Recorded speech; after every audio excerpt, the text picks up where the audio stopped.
দায়িত্ব নেয়ার পর তেজগাঁওয়ে নিজ কার্যালয়ে দ্বিতীয় দিন শনিবার কর্মকর্তা কর্মচারীদের সাথে মত বিনিময় করেন প্রধানমন্ত্রী তারেক রহমান। এ সময় প্রধানমন্ত্রী বলেন, সকলের ওপর অর্পিত দায়িত্ব সঠিকভাবে পালন করতে পারলে দেশের মানুষের ভাগ্য পরিবর্তন করা সম্ভব হবে। আমরা যদি আমাদের উপর অর্পিত দায়িত্ব সঠিকভাবে আমরা পালন করতে পারি, নিশ্চয়ই আমরা যে দেশটিকে আমরা আপন মনে করি, যে দেশটিকে আমরা আমাদের প্রথম এবং শেষ ঠিকানা মনে করি, এই দেশ এবং এই দেশের যারা নাগরিক তাদের আমরা ভাগ্যের পরিবর্তন করতে সক্ষম। আমরা যে নির্বাচনী প্রতিশ্রুতি দিয়ে মানুষের মন জয় করে ক্ষমতায় এসেছে বিএনপি, তা বাস্তবায়নে নিজের প্রত্যয়ের কথাও জানান তারেক রহমান। দেশের মধ্যে সেই পরিস্থিতিটা তৈরি করার আমরা চেষ্টা করি সকলে মিলে, যেই পরিস্থিতিতে মানুষ স্বস্তি বোধ করবে।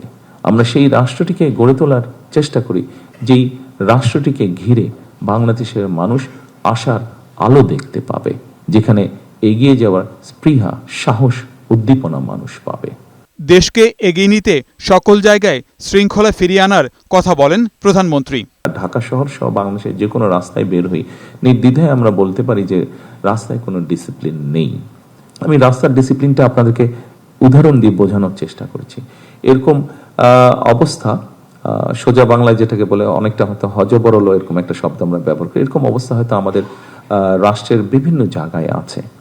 আমাদের দায়িত্ব সেই বিষয়গুলোকে ধীরে ধীরে, একদিনে হবে না কোনো বিষয়, ধীরে ধীরে সেই বিষয়গুলোকে ঠিক করে নিয়ে আসা। দেশের স্বার্থে প্রয়োজনীয় বিষয়ে গোপনীয়তা রক্ষায় প্রজাতন্ত্রের কর্মকর্তা কর্মচারীদের প্রতি আহ্বান জানান তারেক রহমান। যেখানে গোপনীয়তার বিষয় থাকবে সেখানে দয়া করে আপনারা রাষ্ট্রের স্বার্থে, জনগণের স্বার্থে গোপনীয়তা রক্ষা করবেন। গোলাম মোর্শেদ, বৈশাখী সংবাদ, ঢাকা।